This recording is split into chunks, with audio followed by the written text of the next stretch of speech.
ನಮಸ್ಕಾರ. ಈ ಮಾರುಕಟ್ಟೆಯ ಏರಿಳಿತ ಗದ್ದಲದ ಹಿಂದೆ ಒಂದು ಸೀಕ್ರೆಟ್ ರಿದಮ್, ಒಂದು ಗುಪ್ತ ಲಯ ಇರ್ಬೋದಾ ಅಂತ ಕೆಲವೊಮ್ಮೆ ಅನ್ಸುತ್ತೆ ಅಲ್ವಾ? ಹಾಗಿದ್ರೆ ಟೆಕ್ನಿಕಲ್ ಅನಾಲಿಸಿಸ್ನ ಈ ಒಂದು ವಿಚಿತ್ರ ಆದರೆ ತುಂಬಾನೇ ಆಕರ್ಷಕ ಜಗತ್ತಿಗೆ ಸ್ವಾಗತ. ಇಲ್ಲಿ ಏನಾಗುತ್ತೆ ಅಂದ್ರೆ, ಟ್ರೇಡರ್ಗಳು ಮಾರುಕಟ್ಟೆಯ ಗೊಂದಲದಲ್ಲಿ ಅಡಗಿರೋ ಪ್ಯಾಟರ್ನ್ಗಳನ್ನ ಹುಡುಕೋಕೆ ಪ್ರಯತ್ನ ಮಾಡ್ತಾರೆ. ಇವತ್ತು ನಾವು ಕಾಸ್ಮಿಕ್ ವೈಬ್ರೇಷನ್ಸ್ನಿಂದ ಹಿಡಿದು ಇವತ್ತಿನ ಟ್ರೇಡಿಂಗ್ ಅಲ್ಗಾರಿದಮ್ಸ್ಗಳವರೆಗಿನ ಒಂದು ಅದ್ಭುತ ಪಯಣ ಶುರು ಮಾಡೋಣ. ಸರಿ, ಹಾಗಿದ್ರೆ ಶುರು ಮಾಡೋಣ. ಈ ಒಂದು ವಾಕ್ಯ ನೋಡಿ, ಟೆಕ್ನಿಕಲ್ ಅನಾಲಿಸಿಸ್ ಬಗ್ಗೆ ನಮಗೆ ತಿಳಿದಿದೆ ಅಂದ್ಕೊಂಡಿರೋದೆಲ್ಲ ಮರ್ತುಬಿಡಬೇಕು. ಅಬ್ಬಾ, ಅಂದ್ರೆ ಇದು ಕೇವಲ ಚಾರ್ಟ್ಗಳು ಮತ್ತೆ ಲೈನ್ಗಳ ಆಟ ಅಲ್ಲ, ಅದಕ್ಕಿಂತ ಬಹಳ ಆಳವಾದ, ನಿಗೂಢವಾದ ವಿಷಯ ಅನ್ನೋದನ್ನ ಇದು ಸ್ಪಷ್ಟಪಡಿಸುತ್ತೆ. ಇಲ್ಲಿ ಕೇವಲ ಬೆಲೆಗಳನ್ನು ನೋಡ್ತಿಲ್ಲ, ಬದಲಿಗೆ ಮಾರುಕಟ್ಟೆಯ ಆತ್ಮವನ್ನೇ ಅರ್ಥ ಮಾಡ್ಕೊಳ್ಳೋ ಪ್ರಯತ್ನ ನಡೀತಿದೆ. ಒಬ್ಬ ಟ್ರೇಡರ್ಗೆ ಮಾರುಕಟ್ಟೆಯ ಕಾಸ್ಮಿಕ್ ವೈಬ್ರೇಷನ್ ಅಥವಾ ಬ್ರಹ್ಮಾಂಡದ ಕಂಪನವನ್ನ ಕೇಳೋಕೆ ಸಾಧ್ಯವಾದರೆ ಹೇಗಿರುತ್ತೆ? ಈ ಯೋಚನೆ ನಮ್ಮನ್ನ 20ನೇ ಶತಮಾನದ ಒಬ್ಬ ಲೆಜೆಂಡರಿ ಟ್ರೇಡರ್ WD ಗ್ಯಾನ್ ಅವರ ಜಗತ್ತಿಗೆ ಕರ್ಕೊಂಡು ಹೋಗುತ್ತೆ. ಅವರ ಪ್ರಕಾರ ಮಾರುಕಟ್ಟೆಗಳು ಸುಮ್ಮನೆ ರ್ಯಾಂಡಮ್ ಆಗಿ ಚಲಿಸಲ್ಲ, ಬದಲಾಗಿ ಅವುಗಳಿಗೆ ತಮ್ಮದೇ ಆದ ಒಂದು ಎನರ್ಜಿ ಸಿಗ್ನೇಚರ್ ಇರುತ್ತೆ ಅಂತ ಅವರು ನಂಬಿದ್ರು. ಹಾಗಿದ್ರೆ ಗ್ಯಾನ್ ಅವರ ಜಾಮಿತಿಯ ಕೋಡನ್ನ ಅರ್ಥ ಮಾಡ್ಕೊಡೋದು ಅಂದ್ರೆ ಏನು? ಅಂದ್ರೆ ಬೆಲೆ ಮತ್ತು ಸಮಯದ ನಡುವಿನ ಸಂಬಂಧವನ್ನ ಮ್ಯಾಪ್ ಮಾಡೋ ಪ್ರಯತ್ನ. ಅವರ ವಿಧಾನಗಳು ನೋಡಕ್ಕೆ ತುಂಬನೇ ನಿಗೂಢ ಅನ್ಸಿದ್ರೂ, ಮಾರುಕಟ್ಟೆಯ ಚಲನೆಯಲ್ಲಿ ಅಡಗಿರೋ ಒಂದು ಸೀಕ್ರೆಟ್ ಆರ್ಡರ್ ಅನ್ನ ಕಂಡಿಡಿಯಕ್ಕೆ ಅವರು ಮಾಡಿದ ಒಂದು ಸೀರಿಯಸ್ ಪ್ರಯತ್ನ ಅದು. ಸಂಖ್ಯೆಗಳು ಮತ್ತು ಕೋಣಗಳಲ್ಲಿ ಮಾರುಕಟ್ಟೆಯ ಭವಿಷ್ಯವನ್ನೇ ಅವರು ನೋಡ್ತಾ ಇದ್ರು. ಇಲ್ಲಿದೆ ಗ್ಯಾನ್ ಅವರ ತತ್ವಶಾಸ್ತ್ರದ ಮೂಲ ಪರಿಕಲ್ಪನೆ, ಕಾಸ್ಮಿಕ್ ವೈಬ್ರೇಷನ್ ಫ್ರೀಕ್ವೆನ್ಸಿ ಥಿಯರಿ. ಇದರ ಪ್ರಕಾರ ಪ್ರತಿಯೊಂದು ಸ್ಟಾಕ್ಗೂ ತನ್ನದೇ ಆದ ಒಂದು ವಿಶಿಷ್ಟವಾದ ವೈಬ್ರೇಷನ್ ಇರುತ್ತೆ. ಈ ವೈಬ್ರೇಷನ್ ಅನ್ನ ಡಿಕೋಡ್ ಮಾಡಿದ್ರೆ ಭವಿಷ್ಯದ ಬೆಲೆಗಳನ್ನ ಊಹಿಸಬಹುದು. ಅಂದ್ರೆ ಮಾರುಕಟ್ಟೆ ಅನ್ನೋದು ರ್ಯಾಂಡಮ್ ಅಲ್ಲ, ಅದು ಗಣಿತದ ನಿಯಮಗಳಿಂದ ನಡೆಯೋ ಒಂದು ಸಿಸ್ಟಮ್. ಇದು ಗ್ಯಾನ್ ಅವರ ಟ್ಯೂನಿಂಗ್ ಫೋರ್ಕ್ ಅಂತಾನೆ ಹೇಳ್ಬೋದು. ಮಾರುಕಟ್ಟೆಯ ಆತ್ಮಕ್ಕೆ ಶ್ರುತಿ ಮಾಡೋ ಒಂದು ಸಾಧನ. ಈ ಫಾರ್ಮುಲಾ ನೋಡಕ್ಕೆ ಯಾವುದೋ ಮಾಂತ್ರಿಕ ಮಂತ್ರ ಥರ ಕಾಣಿಸ್ಬೋದು, ಆದರೆ ಗ್ಯಾನ್ ಪ್ರಕಾರ ಇದು ಒಂದು ಸಾಮಾನ್ಯ ಬೆಲೆಯನ್ನ ಕಾಸ್ಮಿಕ್ ನಿರ್ದೇಶಾಂಕವಾಗಿ, ಅಂದ್ರೆ ಒಂದು ಕಾಸ್ಮಿಕ್ ಕೋಆರ್ಡಿನೇಟ್ ಆಗಿ ಪರಿವರ್ತಿಸೋ ಕೀಲಿ. ಮಾರುಕಟ್ಟೆಯ ಗುಪ್ತ ಭಾಷೆಯನ್ನ ಅರ್ಥ ಮಾಡ್ಕೊಡೋಕೆ ಇದೊಂದು ದಾರಿ. ಇಲ್ಲಿರೋದು ನಿಜವಾಗ್ಲೂ ಇಂಟ್ರೆಸ್ಟಿಂಗ್. ಈ ಕಾಂಪ್ಲೆಕ್ಸ್ ಆಗಿ ಕಾಣೋ ಫಾರ್ಮುಲಾವನ್ನ 4 ಸಿಂಪಲ್ ಸ್ಟೆಪ್ಸ್ ಆಗಿ ನಾವು ನೋಡ್ಬೋದು. ಸ್ವಲ್ಪ ನಿಧಾನವಾಗಿ ಗಮನಿಸೋಣ. ಮೊದಲನೇ ಸ್ಟೆಪ್ ಬೆಲೆಯ ಸ್ಕ್ವೇರ್ ರೂಟ್ ತೆಗೆಯೋದು. ಇದು ಅದರ ಮೂಲ ಕಂಪನವನ್ನ ಕಂಡುಹಿಡಿಯುತ್ತೆ. ಎರಡನೇ ಸ್ಟೆಪ್ ಅದನ್ನ 180ರಿಂದ ಗುಣಿಸೋದು. ಇದು ಆ ವೈಬ್ರೇಷನ್ ಅನ್ನ ಸೈಕಲ್ಗಳ ಭಾಷೆಗೆ ಪರಿವರ್ತಿಸುತ್ತೆ. ಮೂರನೇ ಸ್ಟೆಪ್ 225 ಅನ್ನ ಕಳೆಯೋದು. ಇದು ಮಾರುಕಟ್ಟೆಯ ಜಾಮಿತಿಗೆ ತಕ್ಕಂತೆ ಒಂದು ಕಾಸ್ಮಿಕ್ ಫೇಸ್ ಶಿಫ್ಟ್ ಮಾಡುತ್ತೆ. ಮತ್ತು ಕೊನೆಗೆ ಮಾಡ್ ಫಂಕ್ಷನ್ ಬಳಸಿ ಬಂದೇ ರಿಸಲ್ಟ್ ಅನ್ನ 360 ಡಿಗ್ರಿ ಸೈಕಲ್ ಒಳಗೆ ತರೋದು. ನೋಡಿದ್ರಾ ಆ ನಿಗೂಢತೆ ಈಗ ಎಷ್ಟು ಲಾಜಿಕಲ್ ಆಗಿ ಕಾಣ್ತಿದೆ? ಇಲ್ಲಿ ಅರ್ಥ ಮಾಡ್ಕೊಳ್ಬೇಕಾದ ಮುಖ್ಯ ವಿಷಯ ಅಂದ್ರೆ, ಈ ಫಾರ್ಮುಲಾಂದ ಬರೋ ಔಟ್ಪುಟ್ ಒಂದು ಪ್ರೈಸ್ ಟಾರ್ಗೆಟ್ ಅಲ್ಲ, ಅದು ಒಂದು ಕಾಸ್ಮಿಕ್ ಗಡಿಯಾರದ ಮೇಲಿರುವ ಆಂಗ್ಯುಲರ್ ಪೊಸಿಷನ್ ಅಷ್ಟೇ. ಅಂದ್ರೆ ಗ್ಯಾನ್ ಅವರು ಕೇವಲ ಬೆಲೆಯ ಮಟ್ಟಗಳ ಬಗ್ಗೆ ಯೋಚಿಸ್ತಿರಲಿಲ್ಲ, ಅವರು ಬೆಲೆ ಮತ್ತು ಸಮಯದ ನಡುವಿನ ಜಾಮಿತಿಯ ಸಂಬಂಧಗಳ ಬಗ್ಗೆ ಯೋಚಿಸ್ತಿದ್ರು. ಅವರ ನಂಬಿಕೆ ಪ್ರಕಾರ ಮಾರುಕಟ್ಟೆ ಒಂದು ವೃತ್ತದಲ್ಲಿ ಚಲಿಸುತ್ತೆ. ಸರಿ, ಈಗ ನಾವು ಗ್ಯಾನ್ ಅವರ ವಿಶಿಷ್ಟ ಅತೀಂದ್ರಿಯ ವಿಧಾನಗಳಿಂದ ಹೊರಬಂದು ಗಣಿತದ ಇಂಡಿಕೇಟರ್ಗಳ ಹೆಚ್ಚು ಪ್ರಚಲಿತದಲ್ಲಿರೋ ಜಗತ್ತಿಗೆ ನಮ್ಮ ಗಮನವನ್ನ ಶಿಫ್ಟ್ ಮಾಡೋಣ. ಇದು ಬೆಸ್ಪೋಕ್ ಜಾಮಿತಿಯಿಂದ ಸ್ಟ್ಯಾಂಡರ್ಡೈಸ್ಡ್ ಗಣಿತಕ್ಕೆ ಆದ ಒಂದು ದೊಡ್ಡ ಬದಲಾವಣೆ. ಈ ಸ್ಲೈಡ್ ಆ ಬದಲಾವಣೆಯನ್ನ ದೃಶ್ಯರೂಪದಲ್ಲಿ ತೋರಿಸ್ತಿದೆ. ಒಂದು ಕಡೆ ಗ್ಯಾನ್ ಅವರ ಮಿಸ್ಟಿಕಲ್ ಫಿಲಾಸಫಿ, ಮತ್ತೆ ಸ್ಕ್ವೇರ್ ಆಫ್ 9ನಂತಹ ವಿಶಿಷ್ಟ ಉಪಕರಣಗಳು. ಇದು ಬೆಲೆ ಮತ್ತು ಸಮಯವನ್ನ ಕ್ಯಾಲ್ಕುಲೇಟ್ ಮಾಡೋ ಒಂದು ರೀತಿ ವೀಲ್. ಇನ್ನೊಂದು ಕಡೆ ಆಧುನಿಕ ಇಂಡಿಕೇಟರ್ಗಳ ಗಣಿತ ಆಧಾರಿತ ಡೇಟಾ ಚಾಲಿತ ಫಿಲಾಸಫಿ, ಜೊತೆಗೆ ಮೂವಿಂಗ್ ಆವರೇಜ್ ಅಂದ್ರೆ MA ಅಥವಾ RSIನಂತಹ ಸ್ಟ್ಯಾಂಡರ್ಡ್ ಫಾರ್ಮುಲಾಗಳು.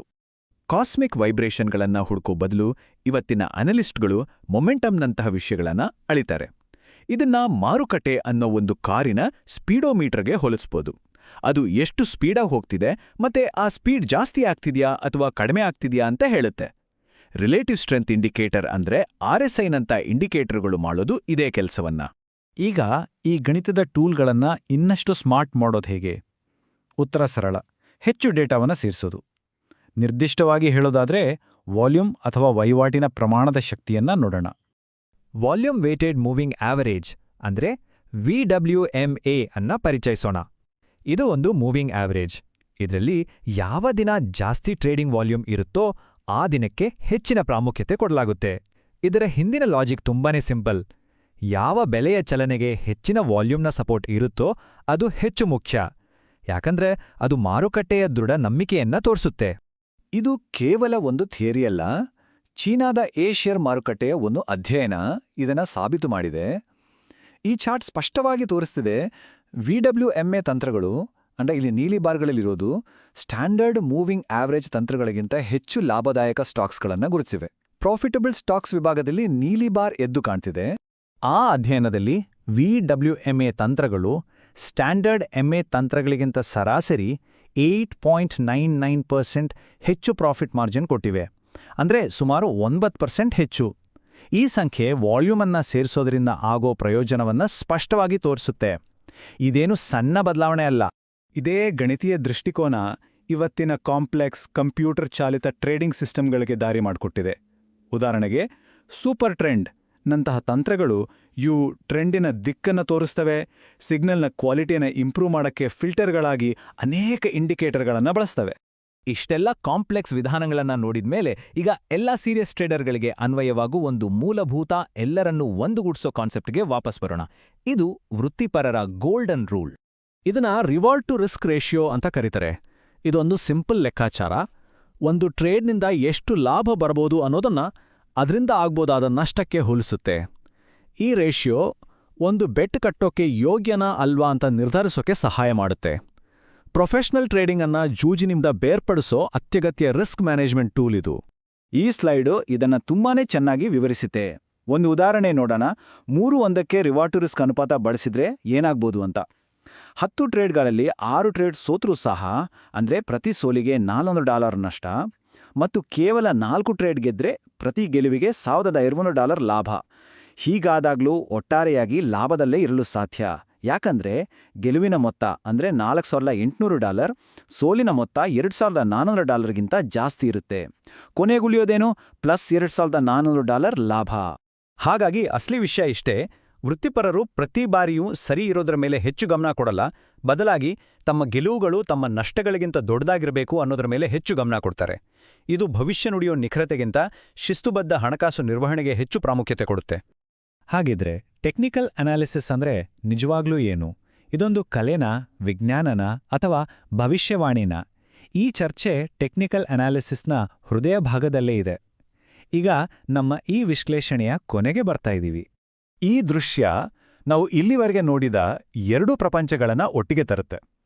ಎಡಭಾಗದಲ್ಲಿ ಎಲಿಯಟ್ ವಿಲ್ ಥಿಯರಿ ಅಂತ ಪ್ಯಾಟರ್ನ್ ಬೇಸ್ಡ್ ಅನಾಲಿಸಿಸ್ ಇದೆ. ಇದು ಮಾರುಕಟ್ಟೆಯ ಸೈಕಾಲಜಿನ ಅಳೆಯೋಕೆ ಪ್ರಯತ್ನಿಸುತ್ತೆ. ಬಲಭಾಗದಲ್ಲಿ ಓವರ್ ಬಾಟ್ ಮತ್ತು ಓವರ್ ಸೋಲ್ಡ್ ಮಟ್ಟಗಳನ್ನು ತೋರಿಸೋ ಸ್ಟೊಕ್ಯಾಸ್ಟಿಕ್ ಆಸಿಲೇಟರ್ನಂಥ ಗಣಿತದ ಇಂಡಿಕೇಟರ್ಗಳಿರೋ ಆಧುನಿಕ ಡೇಟಾಭರಿತ ಚಾರ್ಟ್ ಇದೆ. ಗ್ಯಾನ್ ಅವರ ವಿಧಾನಗಳು ಸೇರಿದಂತೆ ಈ ತಂತ್ರಗಳು ಇವತ್ತಿಗೂ ಯಾಕೆ ಕೆಲಸ ಮಾಡಬಹುದು ಅನ್ನೋದಕ್ಕೆ ಹಲವಾರು ಆಧುನಿಕ ವಿವರಣೆಗಳಿವೆ. ಮೊದಲನೆಯದು ಸೆಲ್ಫ್ ಫುಲ್ಫಿಲ್ಲಿಂಗ್ ಪ್ರಾಫೆಸಿ, ಅಂದ್ರೆ ಸಾವಿರಾರು ಟ್ರೇಡರ್ಗಳು ಒಂದೇ ಲೆವೆಲ್ಗಳನ್ನ ನೋಡಿ ಅದಕ್ಕೆ ತಕ್ಕಂತೆ ರಿಯಾಕ್ಟ್ ಮಾಡೋದ್ರಿಂದ ಆ ವಿಧಾನಗಳು ಕೆಲಸ ಮಾಡುತ್ತವೆ. ಎರಡನೆಯದು ಫ್ರ್ಯಾಕ್ಟಲ್ ಜಾಮೆಟ್ರಿ, ಅಂದ್ರೆ ಮಾರುಕಟ್ಟೆ ನೈಸರ್ಗಿಕವಾಗಿ ಪುನರಾವರ್ತಿತ ಜಾಮಿತೀಯ ಮಾದರಿಗಳನ್ನ ತೋರಿಸಬಹುದು. ಇದನ್ನ ಗ್ಯಾನ್ ಅವರು ತಮ್ಮ ಅಂತರ್ಬೋಧನೆಯಿಂದ ಕಂಡುಹಿಡಿದಿರಬಹುದು.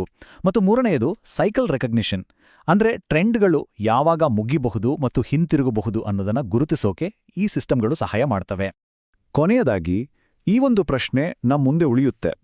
ಮಾರುಕಟ್ಟೆ ಅನ್ನೋದು ಒಂದು ಯಾದೃಚ್ಛಿಕ, ಗೊಂದಲಮಯ ವ್ಯವಸ್ಥೆನಾ, ಅಥವಾ ಅದಕ್ಕೂ ಒಂದು ರಹಸ್ಯ ಲಯ ಇದೆಯಾ?